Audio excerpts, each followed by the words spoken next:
Olá, boa noite a todos. Meu nome é Emily e juntamente com os meus colegas de classe Marcos Pires e Jaqueline Hoffmann, estaremos apresentando nosso trabalho de botânica sobre as briófitas neotropicais.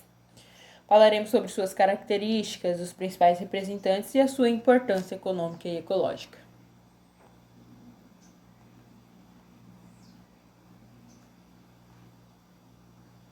Bom, as briófitas, elas constituem uma parte importante da biodiversidade das plantas e principalmente na região neotropical, que aqui falaremos. Essa região ela corresponde a uma parte da América Central e a América do Sul. O Brasil ele é o maior país dessa região, com uma bioflora constituída de 3.125 espécies. A região Sudeste é uma das prioritárias, então, aí na realização de inventário das briófitas, e só no estado de São Paulo apresentam aí cerca de 37% do total das espécies do Brasil, que seriam aí aproximadamente 1.156 espécies.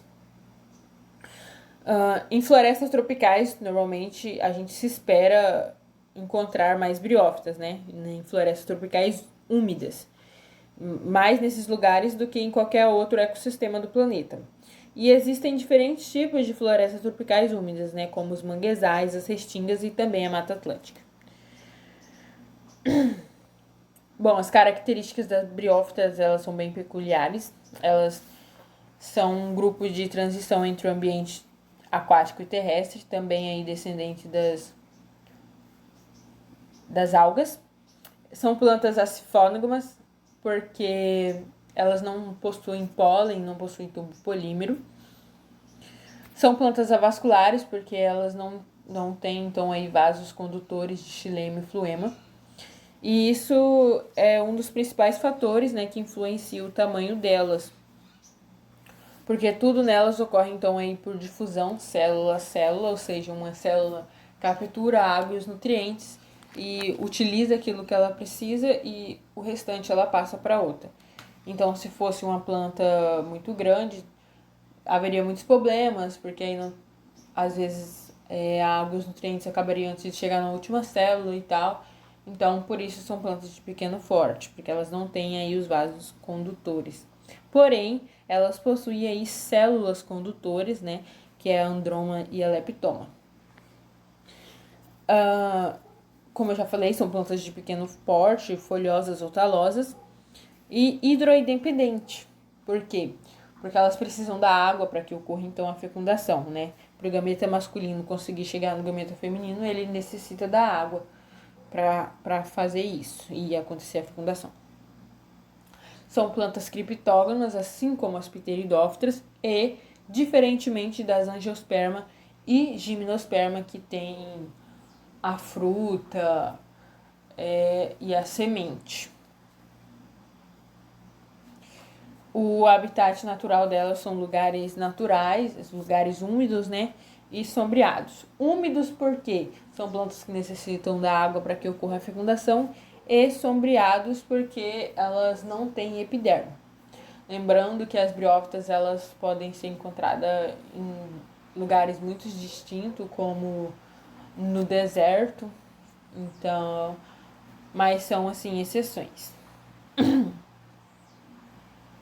Elas são plantas que não possuem aí órgãos verdadeiros, como folha, raiz, caule. Diferente de plantas que possuem órgãos verdadeiros, elas aqui possuem o filóide, o caloide e o rizoide, que não têm as mesmas funções do que uma folha, um caule e uma raiz, né, do que um órgão verdadeiro.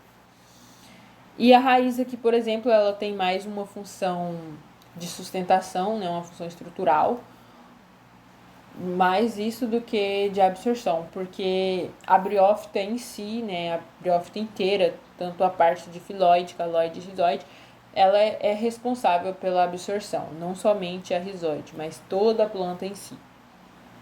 São plantas epífitas, pois vivem com outros seres, né, em outros seres vivos, e não tem hábitos, então, aí parasitas. Ou seja, ela não suga xilema, não suga seiva, nada do tipo. e tem um ciclo aí com alternância de geração. Como vocês podem ver, na imagem ao lado temos aí a fase gametófito e a fase do esporófito, né? A fase do gametófito, que é a fase duradoura, constituída aí pelo filóide, caloide e rizoide, e a fase do esporófito, constituída aí pela haste e a cápsula, onde são produzidos os esporos. Bom, o gametófito, ele é haploide, né? A fase duradoura, e autótrofo, né? Porque ele faz fotossíntese, e responsável pela formação dos gametas. O esporófito, ele é diploide, né, uma fase passageira, nutricionalmente dependente do gametófito, porque ele não faz fotossíntese, e é responsável, então, pela produção de esporos. Temos aí o gameta masculino, que é os anterídeos, né, que é responsável, então, pela produção dos anterozoides, e eles produzem vários anterozoides, um anterídeo. E esses anterozoides, ele é flagelado e se desloca, então, no meio líquido para poder chegar até o gameta feminino. O gameta feminino é a arqueogônios, né? Responsável pela produção da oosfera, e diferentemente dos anterídeos, que produzem vários anterozoides, aqui as arqueogônios produzem apenas uma oosfera, que é imóvel e fica ali à espera do anterozoide para que ocorra a fecundação.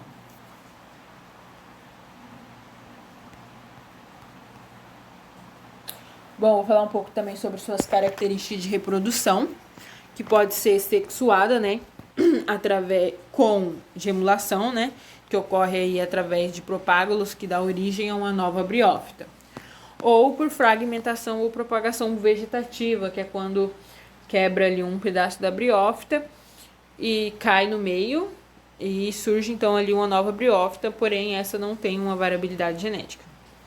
De forma sexuada, pode ser monóico, né, onde uma estrutura tem os dois sexos, né, uma planta ali tem os dois sexos, como uma hermafrodita, ou dioico, onde os sexos são separados, né, são estruturas separadas, tem a estrutura feminina e a estrutura masculina. Essa imagem eu trouxe para explicar um pouco mais como funciona a reprodução. Como funciona a reprodução. Essa aqui está mostrando mais especificamente do musgo, certo? Aqui a gente consegue ver o anterídeo, né, com a produção dos anterozoides, que vem aqui para onde está a oosfera, né, no gametófito feminino. E quando ele consegue adentrar, ocorre a fecundação.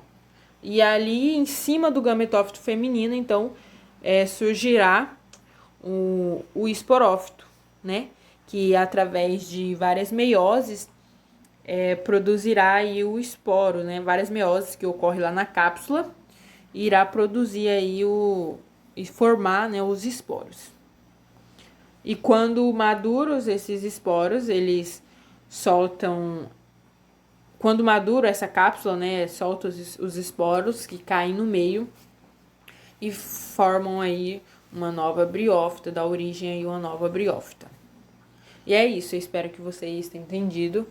Eu vou passar para a próxima.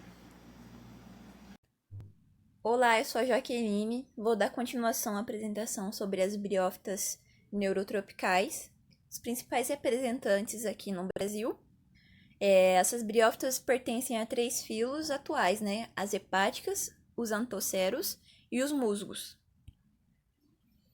As hepáticas têm o nome de hepática porque vem do grego hepatos e o seu significado é fígado, chamadas assim justamente por possuir um corpo que lembra a forma de um fígado.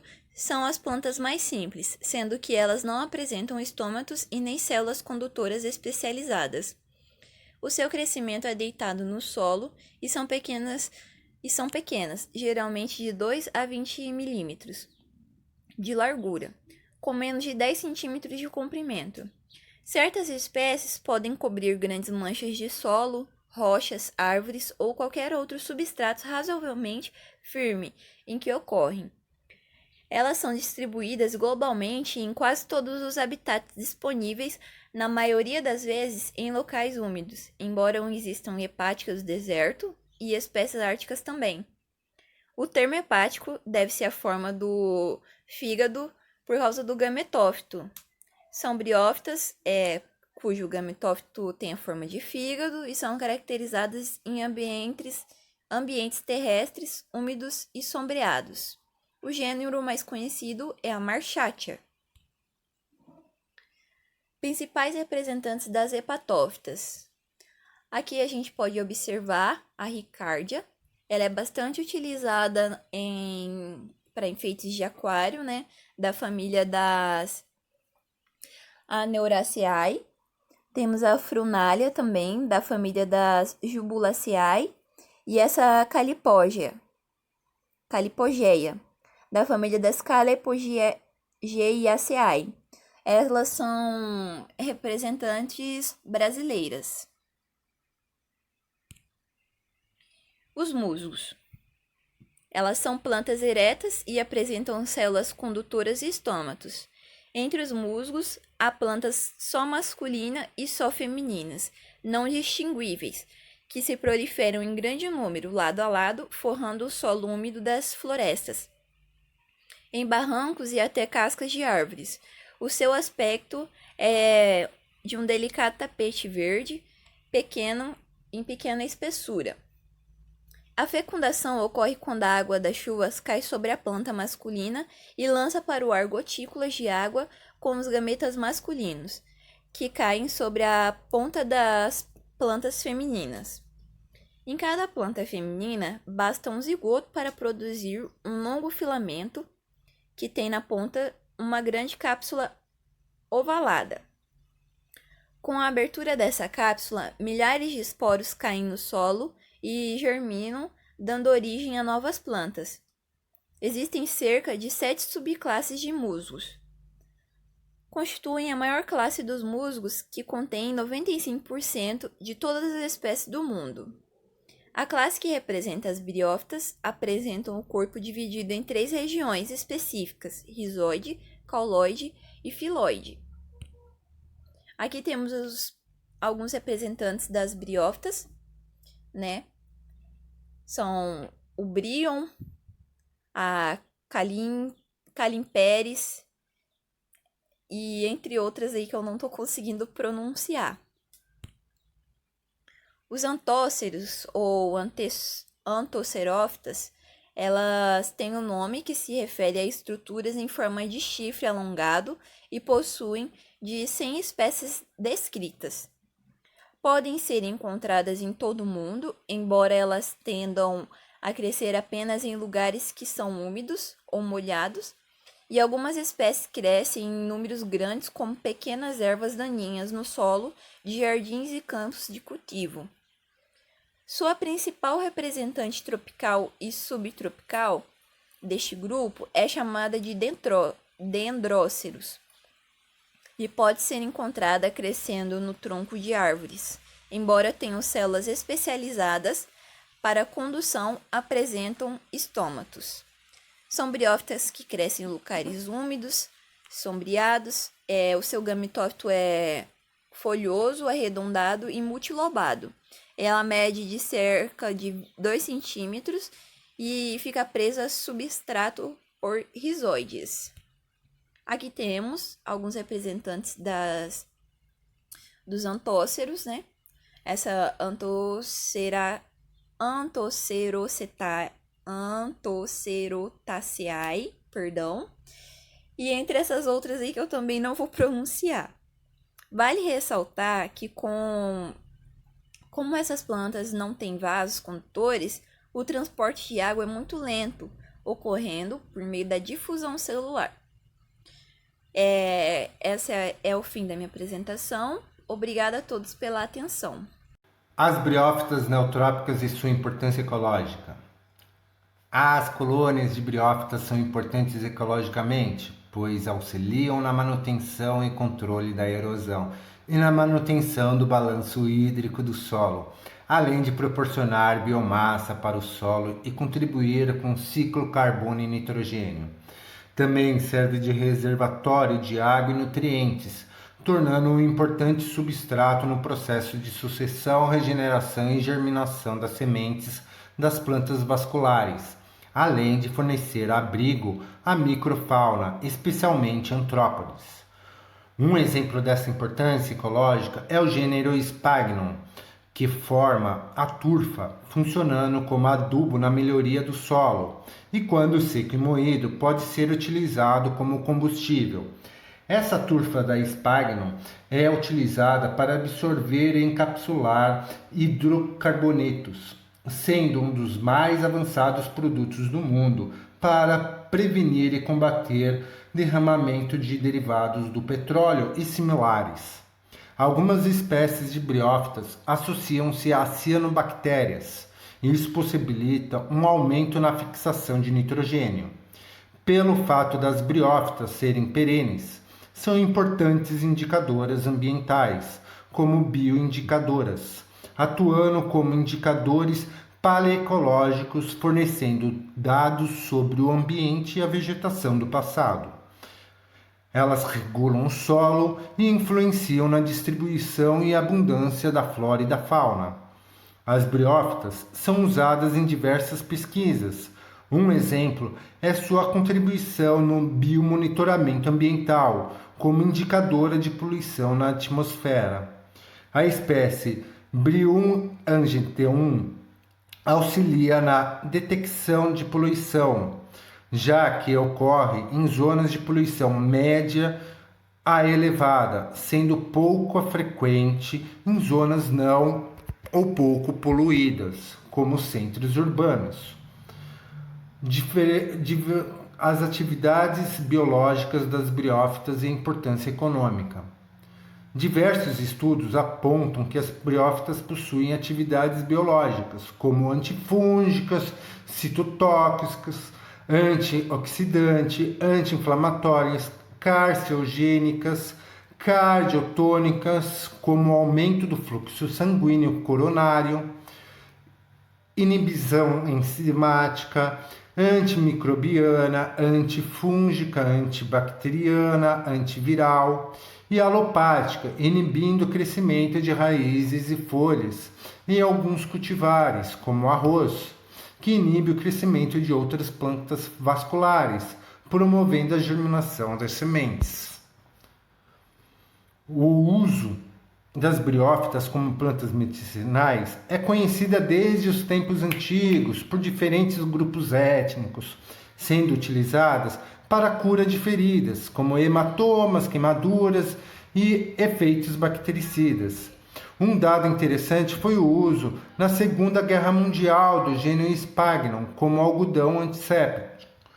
Esse gênero, o musgo seco, é utilizado como material absorvente na indústria de fraldas e absorventes femininos pela indústria Johnson & Johnson, pois possui um ótimo potencial de retenção de água, sendo mais fresco e suave do que o próprio algodão.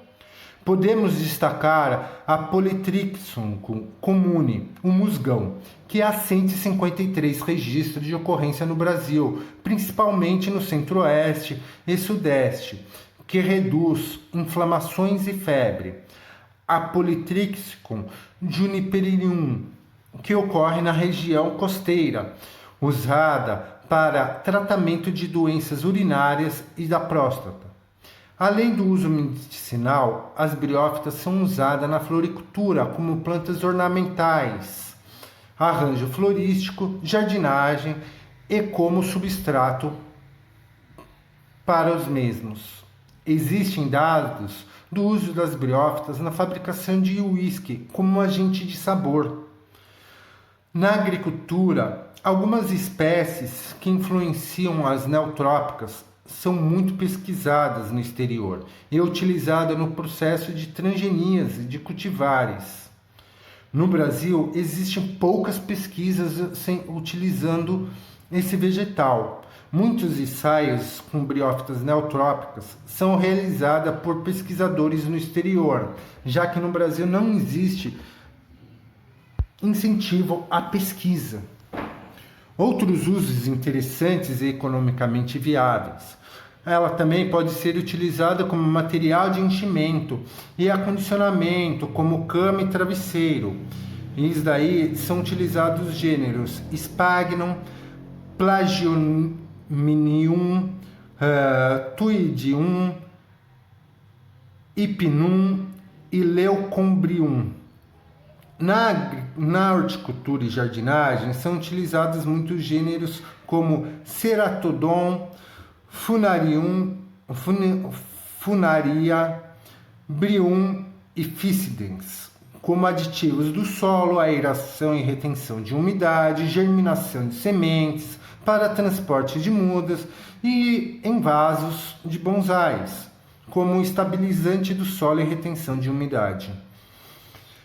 E em aquários, com os gêneros Amblystergium, Rhisiacarpus, que são algas verdes, que muitos cientistas não consideram como briófitas, mas uma boa parte consideram como produção de oxigênio berçário, como se fossem os primeiros gêneros de briófitas a ter a sucessão no perímetro da Terra.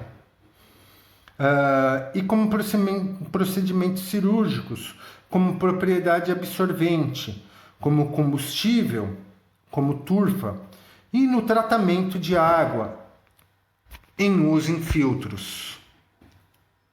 Aí segue as referências que